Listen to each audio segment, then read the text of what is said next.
Yeah, baby. Xmas Eve. Hope everybody's enjoying the holiday. New jersey that I got. CJ Stroud. He's going to be the rookie of the year. I don't even care if he plays the rest of the year. He's solidified that, that's for sure. Kind of like Mason Rudolph solidified the fact that he should be the starting quarterback the rest of the year. I'm going to tell you why.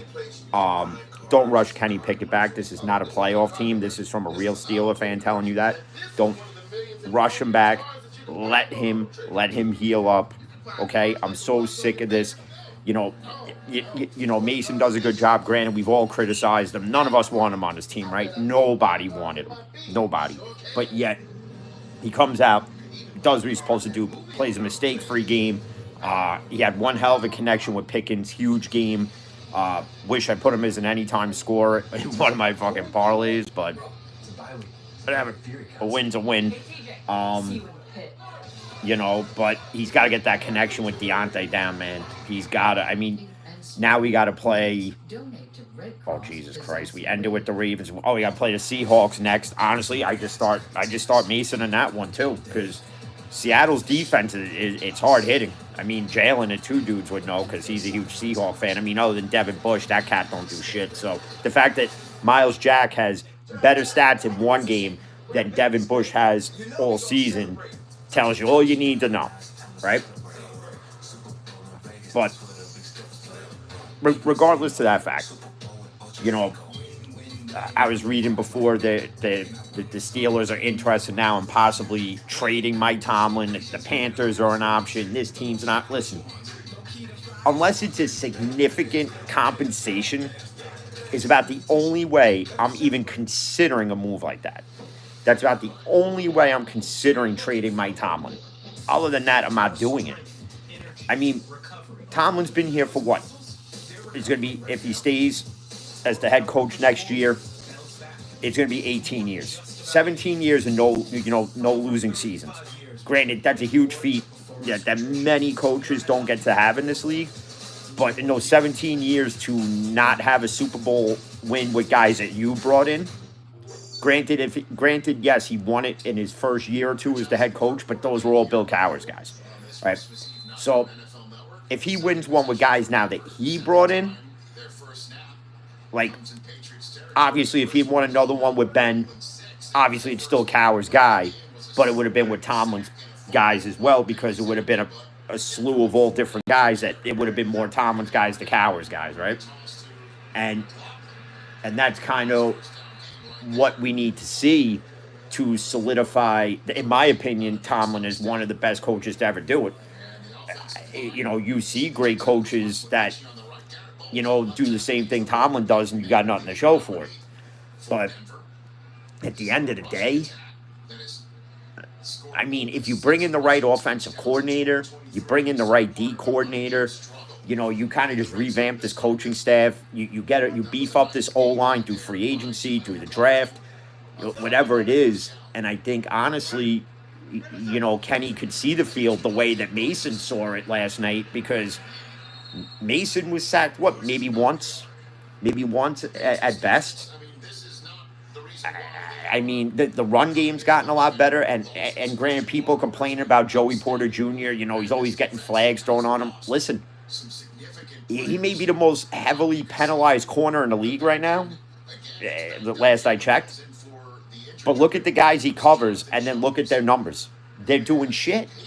They're doing shit against him. So for the 2 flags he gets a game, 3 maybe at best, I really don't see, what is Wilson doing here? Cortland Sutton, fucker! You fuck!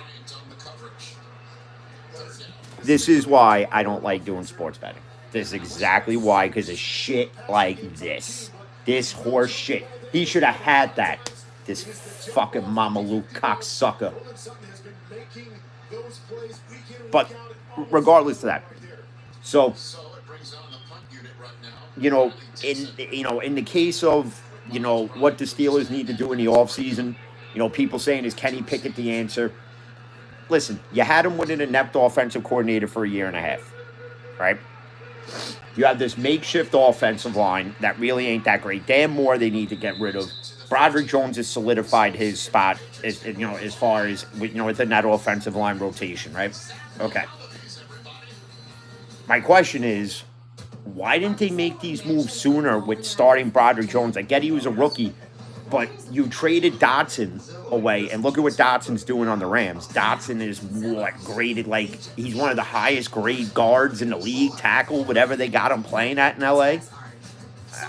I mean, part of the problem in Pittsburgh is player development, and that's something, that was never really an issue because you've seen guys leave Pittsburgh in the past and they don't flourish anywhere else. I mean, you could say Santonio Holmes kind of did with the Jets and whatnot, but Le'Veon Bell didn't flourish anywhere he went after he left Pittsburgh.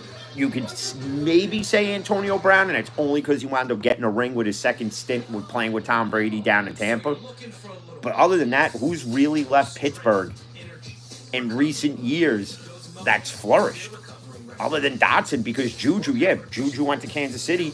He was okay. The fact that he was a number one wide receiver on the Chiefs is kind of saying something, but look at him now.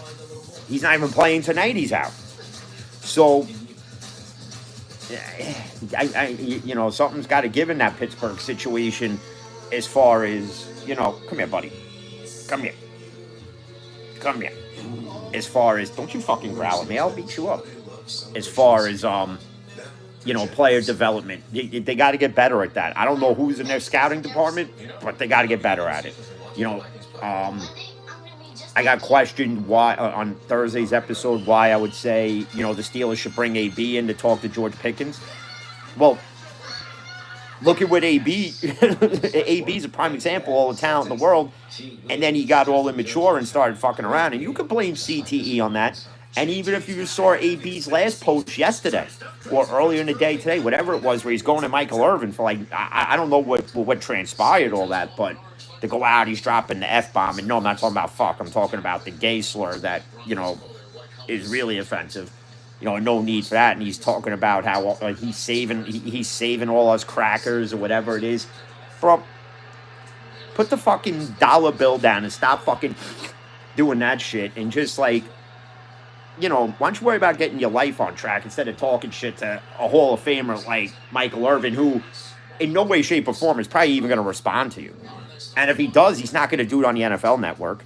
If he does, he's not going to do it on ESPN. If anything, he's going to do it on Twitter, and it's just going to be a verbal war of bullshit, right? Okay, so that's that. I mean, come on. And then, I even got asked because obviously everybody knows who will watch this later, even though I'm live now, so everybody knows that I do a show with Garrett, and he's a huge Jaguar fan, and what's going on with the Jaguars right now, and I honestly don't know. I don't know what's going on in Jacksonville. I mean, you would have to really ask, you'd have to ask him, you'd have to ask Darian and Chill Takes, you'd have to ask them. I don't know what's going on as far as any of that right now. All I know is T-Law's playing hurt. ETN guy hasn't scored in how many games now? I mean, Ridley today, what do you have, two TDs? Another one that screwed up my friggin' parlay heavily? What are we doing here? Oh, Maron. This is one horrible piece of shit game. This is going to be one of those games where if you bet the over, you're going to be pissed. Because I wouldn't bet the over in this fucking piece of shit. But, I mean, Jacksonville gets pounced on today by Baker Mayfield of all people. And if Tampa's smart in this situation, and I said this earlier, I was talking to my ex and her boyfriend, right? I said, Baker in Cleveland is so much different from Baker in Tampa. Because Baker is more humble in Tampa now. He doesn't have the sexiest weapons, but he has the guys that he could work with. He's got the Mike Evans of the world. He's got the Chris Godwins of the world. That other guy, Rashid White, whatever his name is. You got all those guys. But the thing is this, at the end of the year, you don't have Mike Evans anymore because Mike Evans is going to get a big bag in the offseason. If Mike Evans is smart and wants to win a chip before he retires, honestly, there's 3 teams right now that he could go to. 3 that he could go to and could win a chip in the 2 to 3 years he's with these teams. Ready? One of them is Kansas City. 2, if they really want to be a pick your poison type of team and they have the money to do it and restructure deals, San Francisco. Oh, that would be it. For Brock Purdy, he'd have weapon upon weapon. But you know where he would flourish the most as I'm thinking about this, because I'm just doing this off the top of my head and just thinking of random teams. Honestly, and this is crazy to think it,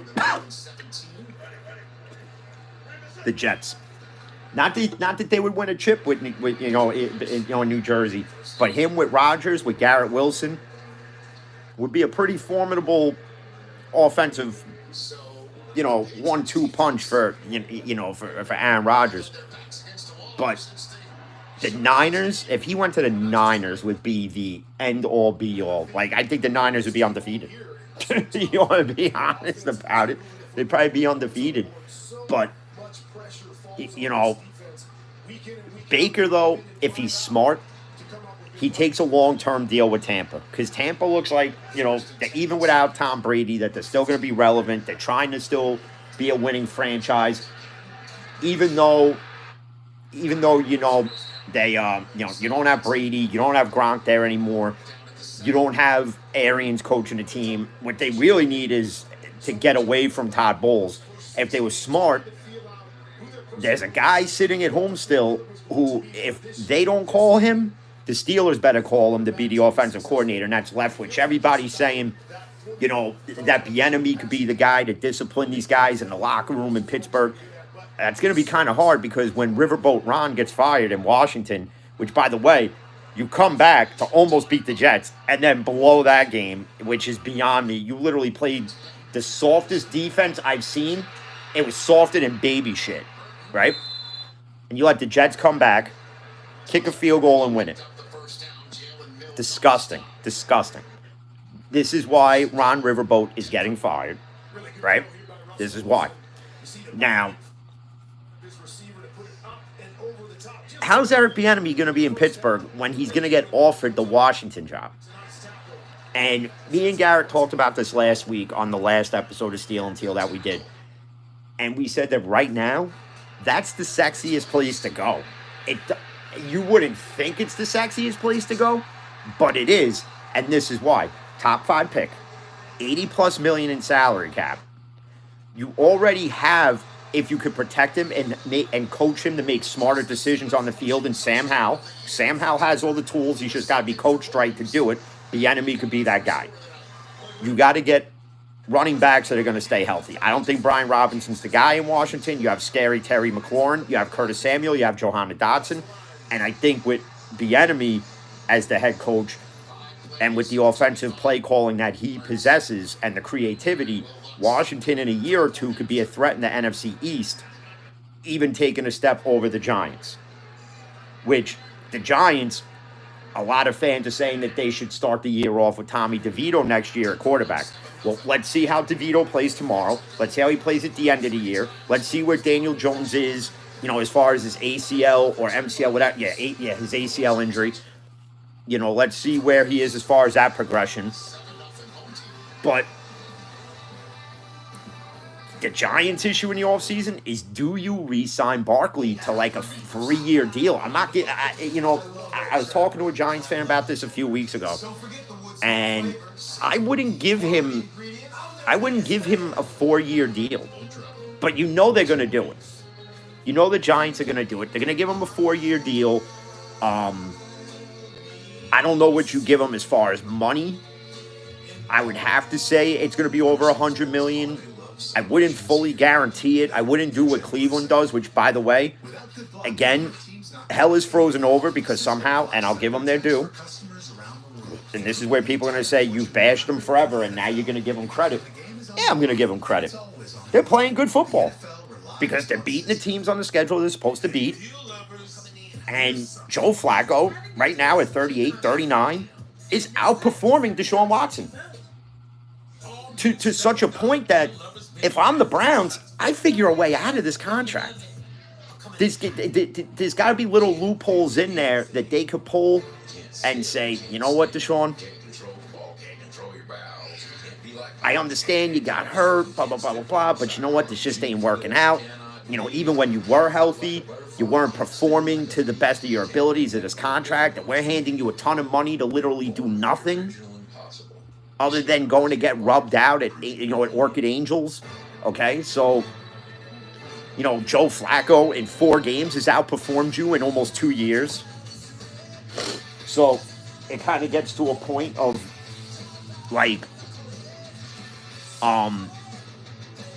what does Cleveland do in that scenario? And honestly, to me, in my opinion, is you get out of that Watson deal, recoup that money, recoup it, put it back into your salary cap, put it back into your cap, and you go out and you get pieces to build around Flacco for next year.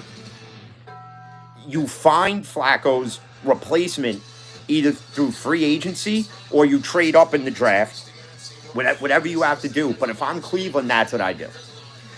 Obviously next year, barring any setback, you get Chubb back. Amari Cooper has found himself somehow. Cleveland used to be the place where careers went to die, and Odell Beckham Jr. was kind of like the measuring stick for that. But when you look at Cleveland then to now, even myself, I've questioned a lot of the moves that they've made and guys they brought in, and I'm still questioning why you ever gave Deshaun Watson that huge deal, but they're playing good football. When they're 10-5 right now? I can't really do any bashing on it, to be honest. I mean, Jerome Ford's out there doing what he's supposed to be doing. Amari Cooper's doing what he's supposed to be doing. Njoku now is other than Cooper, Njoku is like Flacco's best other option to go to at times.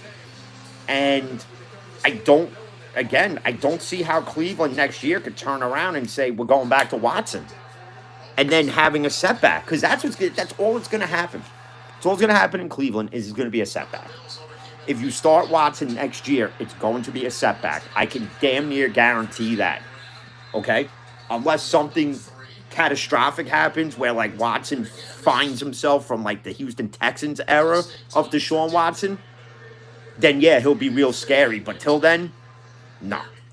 No. Not one bit. But I even got asked the other day to go to Major League Baseball real quick, how I felt about Yamamoto not signing with the Yankees and then go to the Dodgers. And then the whole people complaining how, the rich get richer. Well, not for nothing. Blame all the owners that agreed on this. Blame the players that agreed on all this. Blame greed. If anybody's ever seen the movie Wolf of Wall Street, and when Gordon Gekko, played by Gordon Gekko, which was Michael Douglas's character, right? And he's giving that speech about at Teldar Paper, right? Now, mind you, we're going back. We're going back because this movie's old, right? And he's talking about how, greed is good. Yeah, greed's good for both parties, but it's hurting the integrity of the game. But don't let these smaller market teams that some of you guys root for, don't let it fool you, because with the luxury tax, right now, Steve Cohen of the Mets owes $101 million in luxury tax, which gets trickled down to the smaller market teams. And these smaller market teams, before the season even starts, are already set financially because they get that money, plus they get the TV deal money, plus whatever revenue from whatever sponsorships that they partner up with, whatever it is. Don't forget season ticket sales, merchandise sold throughout the year. So teams like the Pirates can invest into the team. The ownership there just chooses not to. Yeah, like bringing Andrew McCutchen back for one more year is all well and good because it's probably going to be a swan song anyway. He wanted to finish it where he started it, and that's all well and good. But if you're telling me the Pirates couldn't go out and sign that other Japanese pitcher that went to San Diego, they couldn't do that. They got the money. It's just that certain owners just don't want to put money back into the team. They just feel it's fun to own something. And they figure, well, we've been mediocre for decades now, so fuck it. Why put money into the team? Because the fans are still going. They're still spending money. They're still dropping 300-400 before they even walk in. Before they even walk through the turnstiles. And is that fair to a Pittsburgh Pirate fan? Is that fair to a Milwaukee Brewer fan? Is that fair to a Kansas City Royal fan? No, it's not. But that's the nature of the business of sports. It's all about greed. It's all about who can get the most bang for their buck. And right now, the Dodgers are getting a lot of bang for all the bucks that they've been putting out there. Between two guys, you spent over about $1.002 billion. And granted, Ohtani's is deferred till he retires, so he's only making $2 million a year, which is a huge tax break for him.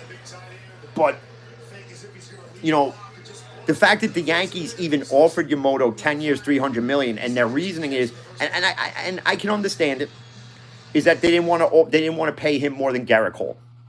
Garrett Cole's supposed to be your ace, and then you're going to pay this guy, for 9-10 years and over $300 million, and you don't know if he's going to succeed on the major league level. So this is a huge gamble for any team that would have signed him, whether it was the Mets, whether it was us, the Dodgers, the Astros, the Red Sox, whoever it would have been. It would have been a huge gamble for any of them. But the Yankees and the Mets are also in a position where there's still decent pitching pieces out there you can get. There's still decent fielders out there that you can get. Relief pitchers that are out there. There's trades that you don't even know that can happen that might happen.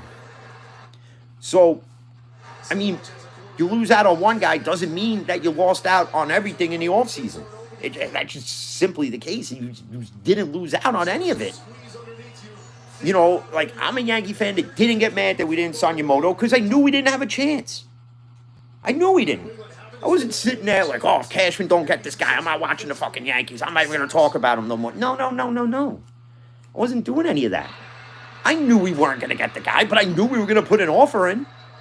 And whatever the offer was going to be more than fair. The Dodgers said, this is what they're offering you? We'll give you $25 million more. Because we know the Yankees aren't going to pay you because they don't want to pay you and then have to pay you more than Garrett Cole. And then Garrett Cole opts out to get even more money out of the Yankees, which if I'm Garrett Cole would have been the move I would have made.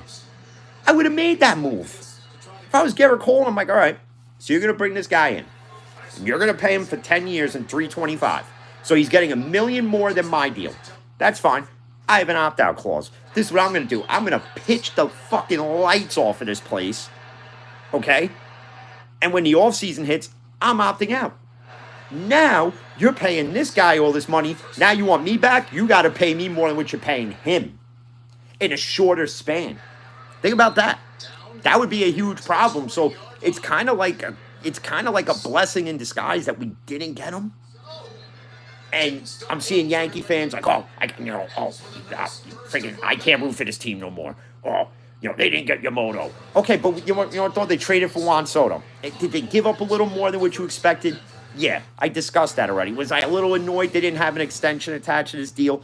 Yeah, it's a huge gamble. It's a huge risk reward. But again, in the position that the Yankees are in, they got to take risks. They got to take the risks they normally wouldn't take because, like me and Brent have discussed in the past, whether it was doing a show together or our own separate shows, they're in a position now where their frugal way of doing things is backfired. Now you have no choice. You have no freaking choice now but to overpay for guys through free agency. You're going to have to make trades and give up pieces you didn't want to give up. Okay? The Yankees did not want to part ways with Michael King. I didn't want them to. But you know what? Sports is a business. What are you doing? You could be attached to the players and attached to the teams, but don't get pissed off when they get shipped out. Just don't do it. Don't be that guy who goes, well, I'm burning my Michael King jersey. Because you might as well take the $100-something bucks you spent on it. Just take that out of the bank and just burn that instead. Because you're a moron if you did that. You know, it's like somebody commented on an Instagram picture of mine on one of my pages. I have two of them, where I'm wearing a Le'Veon Bell salute to, the old salute to service jersey back when Le'Veon was playing. Somebody goes, I would have burnt that jersey. I'm like, well, good for you, because I don't do that. I still wear it. I got a Chase Claypool jersey. I'll still wear it. I got a Juju jersey. I still fucking wear it. I got a Vance McDonald jersey. I still wear it. In fact, I wore it yesterday. I even have a Devin Bush jersey. I'll still wear it. I got a James Conner jersey. Guess what? I still wear it. Because I'm not a fucking asshole. I'm not going to sit here and burn jerseys because, oh, well, Conner left in free agency. Well, that was the Steelers' choice not to pay him. So who do you blame? See, in situations like that, when a guy leaves, who do you blame? The guy or the team?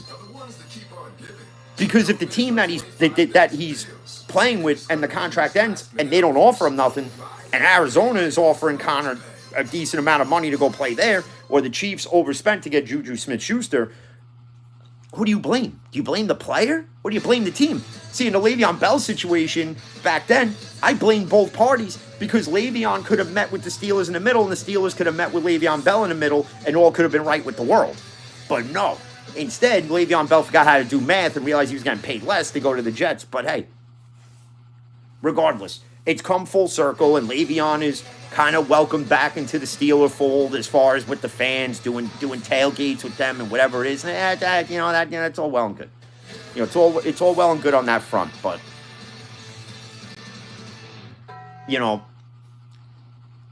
it's just like that in any sport. It doesn't matter. It just doesn't matter. It's all about greed at the end of the day. That's all it is. And like you could sit there and say, "Oh, Yamamoto could have just took the $300 million." Yeah, but what's another $25 million? Like, in all honesty, it's actually $25 million I wouldn't leave on the table. Like if I put myself in Yamamoto's situation, and even though Yankees fans and Mets fans getting excited, all the reports, oh, this is great. Both of his meetings, with the Mets and the Yankees went well. Cohen flew to Japan to meet with him. The Yankees brought in Matsui. They did all this stuff to impress him, and he was wowed by both teams, right? But this is what it comes down to, is the almighty dollar, and the Yankees weren't willing to pony up any more of it. And you could sit there and say that they were being frugal about it, but I think 9-10 years, 300 plus, $300 million that the Yankees offered is well more than fair on an unproven entity on the major league level. We've seen it with guys that have come over from Japan, and some have panned out. Look at Ichiro Suzuki, Hall of Famer. Look at who's another guy? Tanaka. I wouldn't say he's a Hall of Famer, but he was one of the best Japanese acquisitions the Yankees ever made. Look at Shohei Ohtani right now.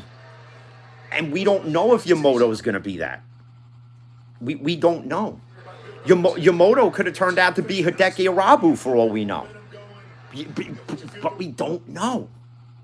We don't know yet what he's going to be. So this could be the risk the Dodgers took that may not pan out. And then Yankee fans sitting there like, oh, I can't root for this team. And then when Yamamoto hypothetically doesn't work out, you'd be like, oh, Cashman was the greatest guy ever to not offer him more.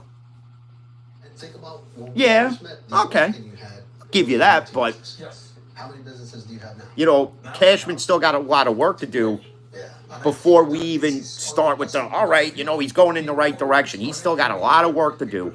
And part of that is getting an extension done with Juan Soto, whether it's before the season, during the season, during the All-Star break, after the All-Star break, during the playoffs, after the playoffs, whenever. I don't care. Just get it the fuck done already.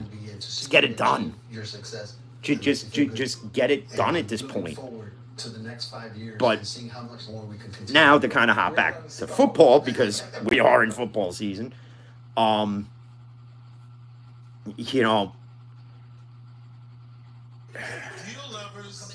I read something interesting on Twitter the other day, how there's a lot of internal discussions of how of how the Eagles feel about Jalen Hurts and that he's regressing a bit. Well, first off, Jalen Hurts is going out there playing hurt every week. Okay, he's not 100% healthy. This isn't the same coaching staff from last year. You have a new offensive coordinator, new defensive coordinator that they only just switched to having Matt Patricia call the defense, right? Okay, so there's that. You have A.J. Brown throwing his little tirades on the sideline. Oh, you got to get me the ball. You got to get me the ball. We saw that a bit in the beginning of the year. I don't know as of late, but, that was something that was kind of at the beginning of the year, And you expect this, though, from teams. Like, when they get to the big one and don't win it, you expect them to kind of take a step back. Baltimore kind of did that without having to get to the big one. Lamar had a great rookie year. They took a step back. They took another step back. They took another step back. Now they're taking steps forward again. And Lamar's doing this without his number one security blanket, and Mark Andrews. He's doing this with Odell Beckham, who isn't the same Odell Beckham he was when he played for the Giants. He's doing this with Bateman, who's finally learned how to catch a ball. He's doing this with Zay Flowers. He's doing this with Gus Edwards, Isaiah Likely. Lamar has worked on honing his craft at being a quarterback, and I, for one, have been one of those guys who I called him a running back quarterback with no accuracy, and now he's throwing the ball like he's Johnny Unitas out there. And when you even look at that game tomorrow night, Niners-Ravens, that was a tough one for me to pick. And listen, this ain't a knock on the Ravens, but right now the Niners are they're just a dangerous team right now. I mean, I got a lot of knock because, like I said, I wouldn't give Purdy the MVP award, even though he's number one in this, and number two in this. He's in the top 5 and everything, top 3, top 2, whatever it is. But is that because of his skill set? Or is it because of the weapons around him? Because you have the McCaffreys of the world. You have the Debos, the Kittles, the Ayuks, the Kyle Juszczyks. You have these guys. You have Nick Bosa on defense. You have Fred Warner. You have Trent Williams blocking for you, on the offensive line. You have all these weapons. So, is it really all Brock Purdy? Or is it the system? And listen, it's not a knock on him, because if it's the system, it's the system. And if the system works, hey, congratulations. Then, it is what it is. But I wouldn't necessarily give him the MVP and anoint him the MVP of the NFL, because when does the MVP stop being a quarterback award? That's the thing. If anybody should win it this year, if you're going to give it to a quarterback, and this is coming from a Steeler fan, is I would give it to Lamar, right? But if anybody's going to win it right now it's McCaffrey. It's got to be hands down. You could make a case for Tyreek Hill, and you could make a case for even Mozart. And Mozart's not even getting the credit he deserves in Miami. This guy's found a resurgence coming to Miami. And granted, yeah, he was with McDaniel in San Francisco, and he was, all that, right? All that. But look at what Mozart's doing. The fact that he's tied with McCaffrey in touchdowns, and I think Mozart scored another one today. So right now he's got the friggin' lead. He's got the lead. But nobody's putting him in the conversation. Everybody's got their opinions of who should win MVP, who should be an MVP, what makes an MVP, right? Sometimes it isn't all stats. Sometimes it can't just be all about the stats. Sometimes, at least in my opinion, and I think this is a good debate, maybe to have. But leadership on the field. Even if you're having a bad game, but you manage to will your team to a win. Even if you got to hand the ball off to your best guy 35 times, but every time you hand it off to him, he's getting 10, 12 yards a carry. Right? That's an MVP. That's an MVP. It's the same conversation you could have with game managers, game changers. Is Brock Purdy a game manager or a game changer? To me, he's in that middle spectrum. There are guys that are complete game changers, and they're guys that are game managers. And it's not bad to be either or. And me and Garrett discussed it last Sunday. You know, it's not bad to be either or. It isn't. I mean, you look at a guy like Joe Flacco. Right now, he's a game changer. He's a game changer right now because look at what he's doing. Look at what the guy's doing. And it's just one of those, you know, he's changed his Cleveland Brown team for the better. And that's something that Cleveland Browns fans have been wanting for years and years and years, is to finally be looked at as a real franchise and not a joke. Granted, I still fucking hate yous, but right now, their fan base could say whatever they want because, let's be honest, the winning is backing up all the shit talking that you're doing. So have at it. I'm not going to knock you for it. I mean, it's one thing when you're talking shit saying that Watson's better than this guy, and this guy, but Watson hasn't done dick. Right now, Flacco right now is better than Kenny Pickett. There, I said it.